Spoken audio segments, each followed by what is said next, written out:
ہم وہی کہیں گے جو ہمارا دین ہم کو بتاتا ہے، عمل کرو تو تمہارا بھلا ہے۔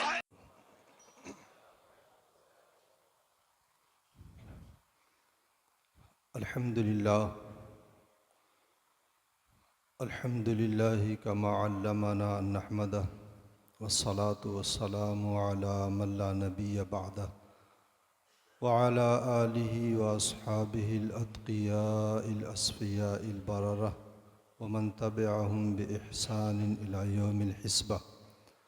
أما بعد، فأعوذ بالله من الشيطان الرجيم. بسم الله الرحمن الرحيم. يا أيها الذين آمنوا كتب عليكم الصيام كما كتب على الذين من قبلكم لعلكم تتقون. صدق الله العظيم وصدق رسوله النبي الأمين الكريم، ونحن على ذلك لمن الشاهدين والشاكرين، والحمد لله رب العالمين. آئیے سب سے پہلے اپنی اور ساری کائنات کی مرکز عقیدت جناب احمد مصطفیٰ محمد مصطفیٰ علیہ التحیۃ و ثنا کی بارگاہ میں اپنی محبتوں کا نذرانہ پیش کر لیں اور بآواز بلند درود پاک پڑھیں. اللہم صلی علی سیدنا شفیعنا نبینا مولانا محمد مبارک وسلم. صلاۃ و سلام علیک سیدی یا رسول اللہ صلی اللہ علیہ وسلم. ایک مہینے کا روزہ ہم نے رکھا، اللہ تبارک و تعالیٰ نے توفیق دی. ہم نے اپنے انداز میں، ٹوٹے پھوٹے انداز میں ایک ماہ کا روزہ رکھا. اللہ تعالیٰ ہم تمام لوگوں کی اس عبادت اور اس روزوں کو اپنی بارگاہ میں قبول فرمائے. روزے کے حوالے سے اور رمضان کے تعلق سے اپنے اسلاف کا جو طریقہ ہم نے پڑھا ہے کتابوں میں، وہ یہ کہ وہ 6 مہینہ پہلے سے رمضان کی آمد کا انتظار کرتے اور رمضان میں جم کر اللہ کی عبادت کرتے، اور رمضان کے بعد جو ہے 6 مہینہ وہ رب کی بارگاہ میں دعا کرتے کہ میری اس عبادت کو قبول فرما لے. رمضان کے روزے کے تعلق سے قرآن پاک میں روزے کا جو بنیادی فائدہ ہمیں بتایا ہے وہ یہ بتایا ہے کہ لعلکم تتقون، تاکہ تم تقوی شعار بن جاؤ، تم متقی اور پرہیزگار بن جاؤ. یہ روزے کا بنیادی مقصد ہے. اگر یہ مقصد روزے دار نے حاصل کر لیا تو اس کا روزہ بارگاہ الہی میں قبول ہے، اور اگر یہ مقصد حاصل نہیں ہوا تو پھر اس کا روزہ بارگاہ الہی میں مردود ہے. تو ہمیں آج اب 1 مہینے کے بعد یہ محاسبے کا وقت ہے کہ ہم اپنے نفس کا محاسبہ کریں کہ ہم نے یہ روزہ رب کی بارگاہ میں جو رکھا ہے وہ رب کی بارگاہ میں قبول ہوا یا نہیں ہوا.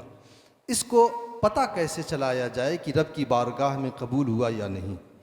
تو روزے کا جو بنیادی مقصد قرآن نے بتایا ہے کہ تم متقی بن جاؤ، ہمیں یہ دیکھنا ہوگا کہ ہم متقی بنے یا نہیں.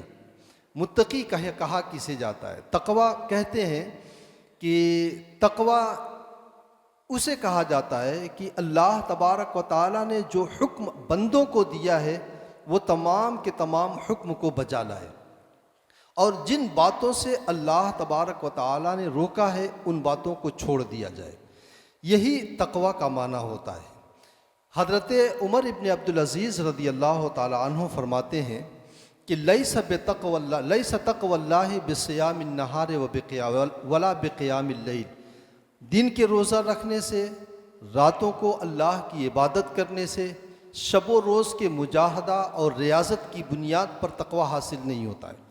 تقوی حاصل ہوتا ہے اس بات سے کہ جس بات کا اللہ نے حکم دیا ہے اسے ادا کیا جائے. ادا و مفترض اللہ، جسے اللہ نے ہم پر فرض کیا ہے اسے ہم ادا کریں. وَتَرْكُ مَا نَهَى اللَّهُ، اور جس بات سے اللہ نے ہمیں روکا ہے اسے چھوڑ دیا جائے. تقوی اس بات کا نام ہے. یہ چیز اگر ہمارے اندر پیدا ہو جائے تو یہ سمجھ لیجئے کہ ہمیں تقوی کا نور حاصل ہو گیا ہے. حضرت بایزید بستامی رحمۃ اللہ تعالیٰ علیہ نے تقوی کی تعریف کرتے ہوئے فرمایا ہے کہ تقوی اسے کہا جاتا ہے کہ آدمی اگر کوئی بات بولے تو اللہ کے لیے بولے، اور آدمی کوئی عمل کرے تو اللہ تبارک و تعالیٰ کے لیے عمل کرے، یہی تقوی ہے۔ یعنی اس کی گفتگو میں، اس کے عمل میں، اس کی کردار میں، اس کی گفتار میں، سب میں شریعت کی جھلک نظر آئے تو سمجھیے کہ تقوی اسے حاصل ہو گیا۔ حضرت عبداللہ ابن عمر رضی اللہ تعالیٰ عنہ فرماتے ہیں کہ تقوی اس بات کا نام ہے کہ آدمی اپنے آپ کو کسی اور سے بہتر نہ سمجھے، بلکہ ہر شخص کو اپنے آپ سے بہتر سمجھے۔ تقوی اس چیز کا نام ہے، چونکہ آدمی جب اپنے آپ کو غیروں سے بہتر سمجھنے لگتا ہے تو اس کے اندر ریا پیدا ہوتی ہے، اور ریا وہ چیز ہے جو اعمال صالحہ کو اس طرح کھا جاتی ہے جس طریقے سے آگ لکڑیوں کو کھا کے فنا کر دیا کرتی ہے۔ تو ریاکاری بھی نہیں ہونی چاہیے، تقوی اس بات کا نام ہے۔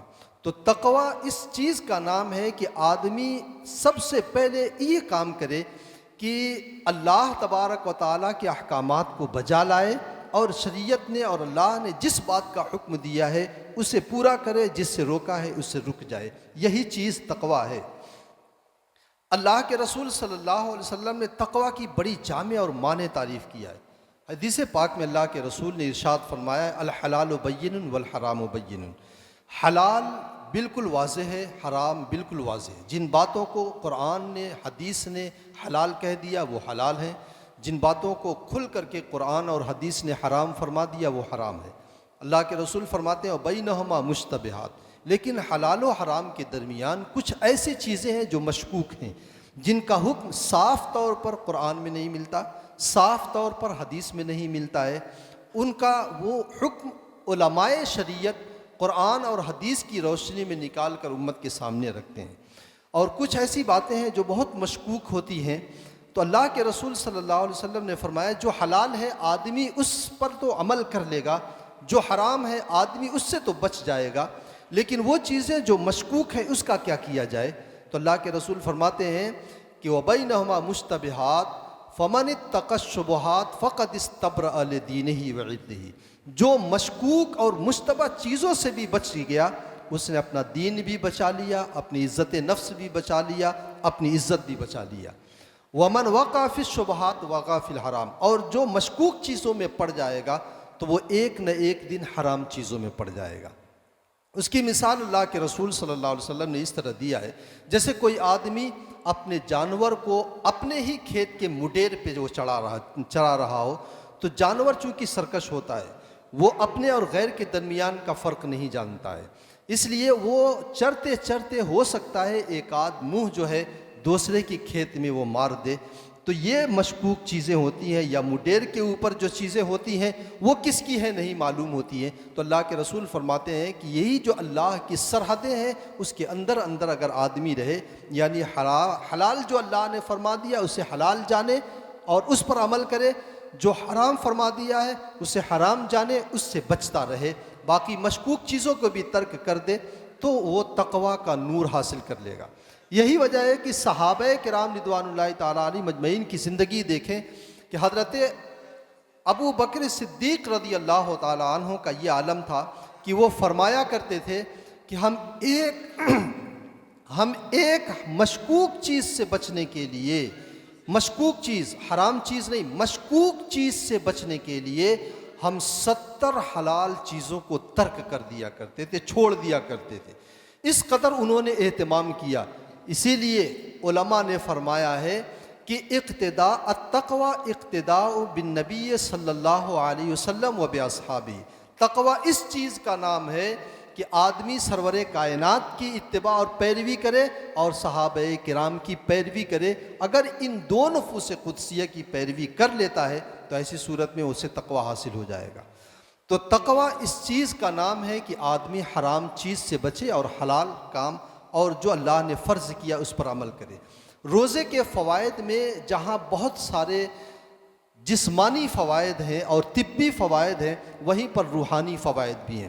یہ روحانی فوائد میں نے بارہا بتایا ہے کہ جو بھی نیک عمل ہوتا ہے اس کا دو اثر ہوتا ہے، ایک آخرت میں ایک دنیا میں۔ آخرت میں جو ہوتا ہے اسے ثواب کہا جاتا ہے، وہ حقیقی بدلہ ہے جو رب کائنات آخرت میں دے گا۔ دنیا میں اس نیک عمل کا اثر ہمارے اوپر ظاہر ہوتا ہے اور اللہ کی رحمتیں ہمیں اس کی وجہ سے ملا کرتی ہیں۔ تو روزے کا جو اصل ثواب اور بدلہ ہے وہ تو رب کائنات آخرت میں ہمیں عطا کرے گا، ہمیں اس کی رحمت سے امید ہے کہ وہ ہمیں عطا کرے گا۔ لیکن اس نیک عمل روزے کا جو دنیا میں ہمیں فائدہ ملتا ہے، جسے اثر کہا جاتا ہے، وہ دنیا میں فائدہ یہی ہے کہ ہمارے دل میں ایک انقلاب پیدا ہوتا ہے، روحانی تبدیلی پیدا ہوتی ہے، دل میں نیکیوں کے جذبات ابھرتے ہیں۔ یہ وہ چیزیں ہیں جو روزے کے اثرات ہوا کرتے ہیں۔ آدمی کی روحانی کیفیت بدل جاتی ہے، دل میں انقلاب پیدا ہوتا ہے، نیکیوں میں جی لگتا ہے، برائیوں سے طبیعت ہٹ جایا کرتی ہے۔ یہ چیزیں روزے کے فوائد میں علماء نے فرمایا ہے۔ یہ چیز ہم دیکھیں غور کر کے کہ ہمیں یہ چیزیں ملی ہیں یا نہیں۔ ایک ماہ کے روزے کے بعد اگر ہمیں یہ چیزیں مل گئی ہیں تو یہ سمجھیے کہ رمضان ہمارا بارگاہ الہی میں مقبول ہے، اور اگر اس کے بعد بھی یہ چیزیں نہیں ملی ہیں تو ہمیں اپنے گریبان میں جھانک کر کے خود اپنے عمل کے اوپر غور و فکر کرنا چاہیے۔ آقائے کائنات صلی اللہ علیہ وسلم نے فرمایا ہے کہ روزہ، قرآن پاک میں رب نے فرمایا ہے کہ روزہ بندہ جب رکھتا ہے تو اسے تقوی حاصل ہو جاتا ہے، اور یہ تقوی کے فوائد میں یہی وہ چیز ہے کہ آدمی کو روحانی کیفیت بدل جاتی ہے۔ حضرت عبداللہ ابن زبیر رضی اللہ تعالیٰ عنہ کے پاس کسی نے ایک خط لکھا، اور اس خط کا مضمون یہ تھا، نصیحت کرتے ہوئے انہوں نے لکھا تھا کہ ان لأہل التقوی علامات، اہل تقوی کے کچھ نشانیاں ہوتی ہیں جس نشانیوں کی بنیاد پر انہیں پہچان لیا جاتا ہے۔ وہ نشانیاں کیا چیز ہیں؟ وہ نشانیاں 4 نشانی انہوں نے بتائی ہے۔ انہی چاروں باتوں پہ آج ہمیں غور کرنا ہے۔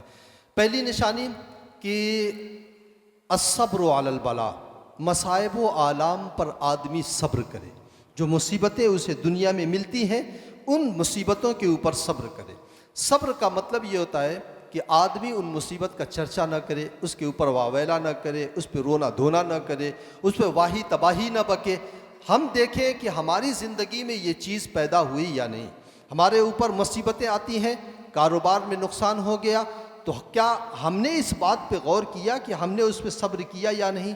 کاروبار میں اگر نقصان ہو جاتا ہے، ہم سامنے والے کو دوست دینا شروع کر دیں، اس کی بدنگاہی کی وجہ سے ہوا، اس کی چال بازیوں کی وجہ سے ہوا، اس نے ایسا کیا تب مجھے یہ نقصان ہوا ہے۔ تو یہ چیزیں صبر کے خلاف ہیں۔ ہمارے اوپر مصیبتیں آ جاتی ہیں، بیماریاں لگ جاتی ہیں، یا کسی اور مصیبتوں میں ہم پھنس جاتے ہیں تو ہم طرح طرح کی واہی تباہی بکنے لگتے ہیں۔ ہم نے کسی کا کیا بگاڑا تھا، ہم نے کیا نقصان کیا تھا، ہم نے کون سا گناہ کر لیا تھا، یہ وہ چیزیں ہیں جو صبر کے خلاف ہیں۔ تو آدمی ان مصائب و آلام کے اوپر صبر کرے تو ایسی صورت میں یہ تقوی کی پہلی نشانی ہے کہ جو چیز آئے اللہ رب العزت کی جانب سے اسے ابتلا اور آزمائش سمجھ کر کے اس کو صبر کر لینا، اس کے اوپر صبر کر لینا، اور کسی سے کوئی شکوہ نہ کرنا، اللہ کی رحمت کے امیدوار رہنا، یہ وہ چیز ہے جسے صبر کہا جاتا ہے۔ اور صابروں کی جو جزا اور بدلہ آخرت میں ہے وہ اللہ رب العزت نے فرمایا انما یوفی الصابرون اجرہم بغیر حساب۔ صبر کرنے والوں کو اللہ تبارک و تعالیٰ بغیر حساب کے اجر عطا فرماتا ہے۔ ہماری دنیا کا حساب تو کسی نہ کسی حد میں رہتا ہے، کسی کی دولت بے حساب رہتی ہے، پھر بھی وہ کاؤنٹیبل رہتی ہے، ہم اسے شمار کر سکتے ہیں، لیکن رب کائنات کے یہاں جو بے حساب ہو بندے اس کا اندازہ نہیں لگا سکتے ہیں۔ اور آخرت میں اس قدر تکریم کی جائے گی صابروں کی کہ قرآن پاک میں رب کائنات نے فرمایا ہے کہ وَيَدْخُلُونَ عَلَيْهِم مِّن كُلِّ بَابٍ سَلَامٌ عَلَيْكُمْ بِمَا صَبَرْتُمْ فَنِعْمَ عُقْبَى الدَّارِ، کہ جنت میں صبر کرنے والوں کے پاس ہر دروازے سے فرشتے آئیں گے، انہیں سلامی پیش کریں گے اور کہیں گے سلام علیکم بما صبرتم فنعم عقبی الدار۔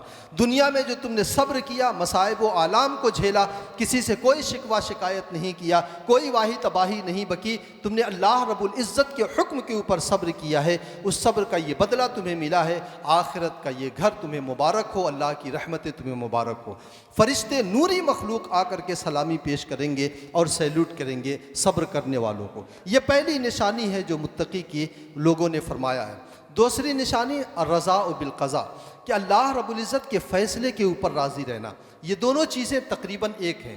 رضائے الہی کے اوپر بندے کا راضی رہ جانا یہ بہت بڑی چیز ہے۔ مصیبتیں آئیں، بلائیں آئیں، گھر میں کسی کی موت ہو جائے، ناگہانی کوئی دنیا سے چلا جائے، اولاد ہم سے جدا ہو جائے، ماں باپ کا سایہ اٹھ جائے، ان چیزوں کے اوپر آدمی صبر کر جائے اور کسی طرح کے کوئی واویلا نہ کرے اور انا للہ و انا الیہ راجعون اگر پڑھ کر کے صبر کر لے تو یہ رضا بالقضا کہہ جاتی ہے کہ رب کا جو فیصلہ ہے ہم اس فیصلے پر راضی ہیں۔ اور جب اس بات کے اوپر صبر کرتا ہے تو اللہ تبارک و تعالیٰ اس کا بدلہ بھی دیتا ہے۔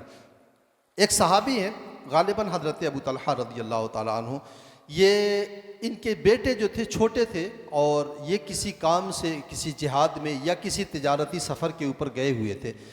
جب واپس آئے ہیں تو ان کے بیٹے کا انتقال ہو چکا تھا، تو ان کی جو اہلیہ محترمہ تھی انہوں نے بہت صبر سے کام لیا، اور جب شوہر واپس آیا ہے تو انہوں نے سوچا کہ میں آتے ہی اگر بتا دوں کہ بیٹا جو ہے دنیا سے چلا گیا ہے اور اس کا انتقال ہو گیا ہے تو ایک تو نہ جانے کتنی پریشانیاں جھیل کر کے آئے ہیں، دور دراز کا سفر کر کے آئے ہیں، پریشان حال ہیں، مقصد میں کامیابی ملی ہے یا نہیں ملی ہے، اور اوپر سے میں اگر یہ مصیبت بھی ان کے کان میں ڈال دوں تو پھر یہ پریشان ہو کر کے رہ جائیں گے۔ وہ صبر کر لے جاتے ہیں، اور انہوں نے جب آ کر کے اپنے بیٹے کی کیفیت پوچھی ہے کہ بیٹے کی طبیعت کیسی ہے تو انہوں نے کہا ہدأ نفسہ، اس کا سانس، ہدا کا مطلب ہوتا ہے پرسکون ہو جانا، اس کا سانس پرسکون ہو گیا ہے۔ تو انہوں نے سمجھا کہ طبیعت اس کی صحیح ہے، رات کا وقت تھا، رات میں یہ سوئے ہیں، رات میں ان کی اہلیہ محترمہ نے اپنے شوہر کی خدمت کیا اور شوہر اور میاں بیوی کا اختلاط ہوا، اور صبح میں جب انہیں بتایا گیا کہ ان کے بیٹے کا انتقال ہو گیا ہے تو انہیں بہت افسوس ہوا کہ رات میں تم نے مجھے یہ بتایا کیوں نہیں۔ بارگاہ رسالت میں آئے اور آنے کے بعد انہوں نے عرض کیا یا رسول اللہ ایسا ایسا معاملہ ہمارے گھر پہ پیش آ گیا اور رات میں میں نے اپنی بیوی سے ملاقات کر لیا۔ تو اللہ کے رسول صلی اللہ علیہ وسلم نے ارشاد فرمایا کہ سنو، صحابہ کو مخاطب کر کے ارشاد فرمایا سنو، رات میں فلاں شخص کی بیوی نے صبر کا مظاہرہ کیا، اپنے شوہر کی خدمت کیا، اللہ تبارک و تعالیٰ کو یہ ادا اتنی پسند آئی ہے کہ رب کائنات نے انہیں ایک نیک اور صالح بیٹا عطا فرمایا ہے، اور اس شب کی ملاقات سے بیٹا دنیا سے گیا، اسی دن اللہ تبارک و تعالیٰ نے ایک بیٹے کی جو ہے بشارت دے دیا اللہ کے رسول صلی اللہ علیہ وسلم نے، اور پھر ان کی پشت سے وہ نیک اور صالح اولاد پیدا ہوئی جو نبی رحمت صلی اللہ علیہ وسلم کی متبع اور صحابی بنی۔ تو جب آدمی صبر کرتا ہے تو اللہ تعالیٰ اس کا بدلہ بھی دیا کرتا ہے، دنیا میں بھی اور آخرت میں بھی۔ تو رضا بالقضا یہ دوسری نشانی ہے فیصلے الہی کے اوپر آدمی راضی رہے۔ تیسری وشکر النعمہ، کہ آدمی کو جو نعمتیں ملی ہیں ان نعمتوں کے اوپر اللہ کا شکر ادا کرے، یہ بہت بڑی چیز ہے۔ میں نے کل بھی بتایا تھا کہ شکر الہی کا مطلب یہ ہوتا ہے کہ نعمت کو صحیح طور پر استعمال کرنا، نعمت کا غلط طور پر استعمال کرنا یہ نعمت کے شکرانہ نہیں ہے بلکہ یہ نعمت کا کفرانہ ہے۔ اللہ رب العزت نے فرمایا ہے کہ اگر تم میری نعمتوں کا شکر ادا کرو گے میں مزید عطا کروں گا، اور اگر تم میری نعمتوں کا شکر ادا نہیں کرو گے تو ایسی صورت میں تم جان لو کہ اللہ کا عذاب اور اس کی گرفت بہت سخت ہے۔ نعمت کی جب پامالی ہوتی ہے، جب اس کا جائز مقصد میں اور صحیح طور پہ استعمال نہیں ہوتا ہے تو وہ نعمتیں رب کائنات چھین لیا کرتا ہے۔ تو نعمت کا شکرانہ یہ ہے کہ اگر اولاد کی ہمیں نعمت ملی ہے ہم اسے نیک اور صالح بنائیں، یوں ہی گلی میں یوں ہی راستوں میں یہ چھوڑ نہ دیں، اسے آوارہ گردی کرنے کے لیے بڑا ہو جائے نمازوں کی تلقین کی جائے، اچھے اخلاق اسے سکھائے جائیں۔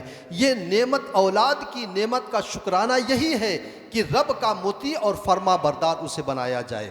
ہماری طاقت جتنی ہے ہم اس طاقت پر کوشش کر لیں، باقی رہا اس کی قسمت میں، رب کائنات کی بارگاہ کی جانب سے توفیق تو وہ ہمارے ہاتھ میں نہیں ہے، لیکن جو فرض ہمارے اوپر ہے، جو ذمہ داری ہمارے اوپر ہے وہ یہی ہے کہ ہم اپنی اولاد کو کم سے کم کوشش کریں کہ وہ اللہ اور اس کے رسول صلی اللہ علیہ وسلم کی مطیع و فرما بردار ہو جائے۔ یہ نعمت کا شکرانہ ہے۔ دولت کی نعمت اگر ملی ہے تو اس دولت سے دین کی خدمت کی جائے، غریبوں کی مدد کی جائے، اپنے اولاد کی صحیح تربیت اور پرورش کی جائے اور دین کے مقاصد میں اسے خرچ کیا جائے، یہ دولت کا شکرانہ ہے۔ اگر ہمیں صحت ملی ہے، اس صحت اور توانائی کو عبادت الہی میں گزار دینا، عبادت الہی میں لگا دینا، یہ جو ہے نعمت کا شکرانہ ہوگا۔ ہمیں آنکھیں کی روشنی ملی ہے، ان آنکھوں کو قرآن کی آیات سے گزار دینا، کان کی سنوائی ملی ہے، اللہ تبارک و تعالیٰ کے کلام کے نغمے کو سن لینا، زبان کی قوت گویائی ملی ہے، زبان سے سچی بات بول دینا، حق بات کہنا، حق بات سننا، اعضاء میں ہمیں توانائی ملی ہے، غریبوں کی مدد کرنا، اللہ کی عبادت میں لگانا، یہ ان نعمتوں کا شکرانہ ہے۔ اگر ان نعمتوں کا ہم شکرانہ ادا کر دیں تو وہ نعمتیں جن نعمتوں کے ہم انتظار میں بیٹھے ہیں، اللہ تعالیٰ وہ نعمتیں بھی ہمیں عطا کر دے گا۔ اور اگر یہ نعمتیں ہم ان نعمتوں کا شکرانہ ادا نہ کر سکے تو نعمتوں سے بھی محروم ہوں گے، اور جن نعمتوں میں ہم زندگی گزار رہے ہیں یہ نعمتیں بھی چھین لی جائیں گی۔ یہ تیسری نشانی ہے متقی کی، ایک صبر علی البلاء، مصائب و آلام کے اوپر صبر کرنا، دوسرا رضا بالقضاء، اللہ کے فیصلے کے اوپر راضی رہنا، اور تیسرا نعمتوں کا شکرانہ، اور چوتھی چیز ہے وَذَلَّ لِحُكْمِ القرآن، قرآن کے حکم کے سامنے سر تسلیم کو خم کر دینا۔ یہ اہم چیز ہے، قرآن کے حکم کے سامنے سر تسلیم خم کر دینا، یہ متقیوں کی نشانی ہے۔ قرآن کا حکم کیا ہے؟ یوں تو قرآن میں 500 آیات احکام ہیں، لیکن ایک آیت میں آپ کے سامنے تلاوت کرتا ہوں۔ ہم غور کریں، ایک مہینے کے بعد اگر تقویٰ کا جو بنیادی فائدہ دنیا میں ہمیں مل رہا ہے وہ ہمیں ملا ہے یا نہیں، ہم اس بات میں غور و فکر کریں۔ آقائے کائنات صلی اللہ علیہ وسلم کے سینے پر جو قرآن اترا، رب کائنات نے فرمایا ہے یا ایھا الذین آمنوا لا یسخر قوم من قوم عسى ان یکونوا خیرا منہم ولا نساء من نساء عسى ان یکن خیرا منہن ولا تلمزوا انفسکم ولا تنابزوا بالالقاب بئس الاسم الفسوق بعد الایمان۔ 4 چیزیں اس آیت کریمہ میں اللہ نے بیان فرمائی ہے کہ کوئی مرد کسی مرد کا مذاق نہ اڑائے، کسی کے اوپر ہنسے نہ، کسی کو دنیا میں رسوا نہ کرے، 4 آدمی کی محفل میں اسے بے عزت نہ کرے۔ اللہ رب العزت نے فرمایا لا یسخر قوم من قوم عسى ان یکونوا خیرا منہم، ہو سکتا ہے جس کا تم مذاق اڑا رہے ہو وہ تم سے بہتر ہو۔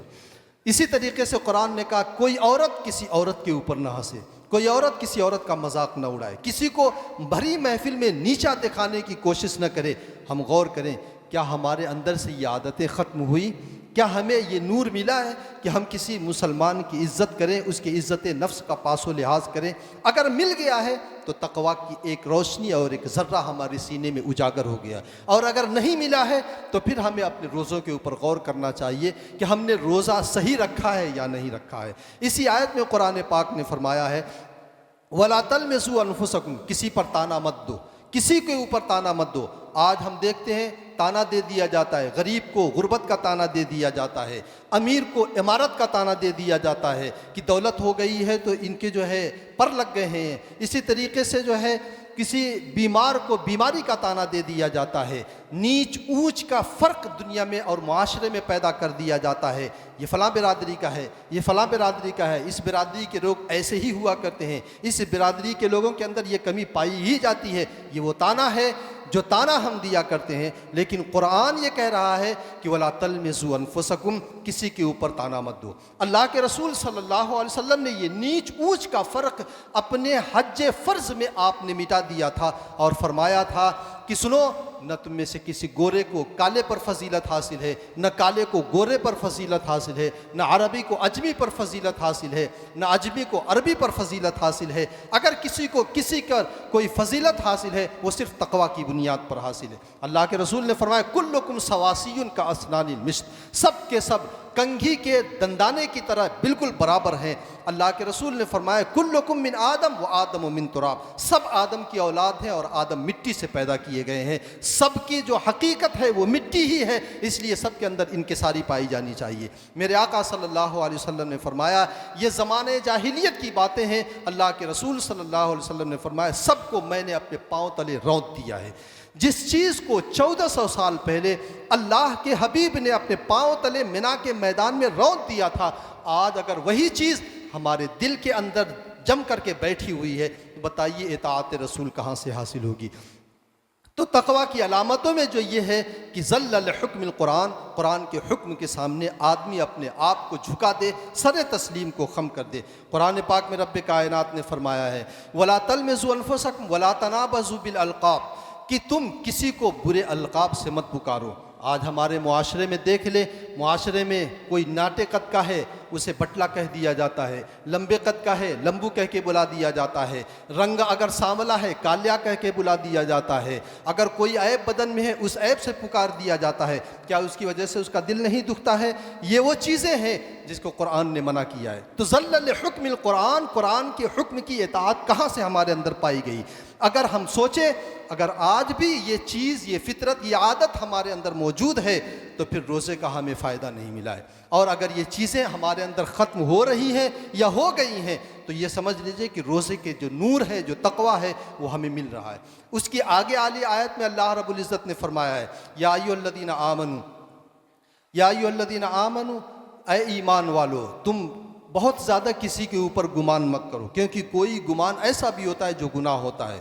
ہم آدمی کے بارے میں گمان کر لیا کرتے ہیں، یہ شخص بڑا برا ہے، اس شخص نے یہ کام کیا ہوگا تبھی ایسا ہوا ہے، اس نے یہ کیا ہے، کوئی مصیبت میں پڑ جاتا ہے، اس نے کسی کو ستایا ہوگا تبھی اس کو یہ چیز ملی ہے، ہم یہ باتیں سوچ لیا کرتے ہیں۔ حالانکہ یہ گمان ہے، یہ گمان غلط بھی ہو سکتا ہے، صحیح بھی ہو سکتا ہے۔ قرآن نے کہا ہے ان بعض الظن، اس بعض جو گمان ہوتے ہیں وہ گناہ ہوا کرتے ہیں، اس لیے اس گمان سے بھی ہمیں بچنا ہے، تب جا کر کے ہمیں تقویٰ کا نور اور روزے کا ہمیں فیض ملے گا۔ اسی طریقے سے اللہ رب العزت نے فرمایا وَلَا تَجَسَّسُوا، کسی کی ٹوہ میں مت پڑو۔ آدمی ٹوہ میں کیوں پڑتا ہے؟ خوبیاں تلاش کرنے کے لیے ٹوہ میں نہیں پڑتا ہے۔ وہ نیک لوگ تھے، وہ صحابہ کرام کی ذات تھی جنہوں نے خوبیاں تلاش کرنے کے لیے وہ ٹوہ میں پڑے تھے، جیسے حضرت معاذ بن جبل کا واقعہ میں نے بیان کیا۔ لیکن اس زمانے میں کوئی کسی کی ٹوہ میں اگر پڑتا ہے تو برائی تلاش کرنے کے لیے جاتا کہاں ہے، کرتا کیا ہے، یہ اس کا شب و روز گزرتا کیسے ہے، یہ ٹوہ میں جو پڑنا ہوتا ہے یہ بھی حرام ہے۔ آقائے کائنات صلی اللہ علیہ وسلم کے اوپر جو قرآن نازل ہوا، رب کائنات نے فرمایا وَلَا تَجَسَّسُوا، کسی کے عیب تلاش کرنے میں مت پڑو، اور فرمایا وَلَا يَغْتَبْ بَعْضُكُمْ بَعْضًا، کسی کے کوئی بھی غیبت نہ کرے۔ آج ہم غیبت کرتے ہیں، چغلی کرتے ہیں، کسی کا عیب اس کے پس پشت بیان کیا کرتے ہیں، تو قرآن پاک کے یہ احکامات کے خلاف ہے۔ اگر ہم دیکھیں، ہم غور کریں بیٹھ کر کے تنہائی میں کہ ایک مہینے کے روزے کے بعد ان احکامات سے اور ان برائیوں سے ہمیں چھٹکارا ملا ہے یا نہیں ملا ہے، ہمارے دلوں میں یہ برائیاں اب بھی بیٹھی ہوئی ہیں یا نکل چکی ہیں۔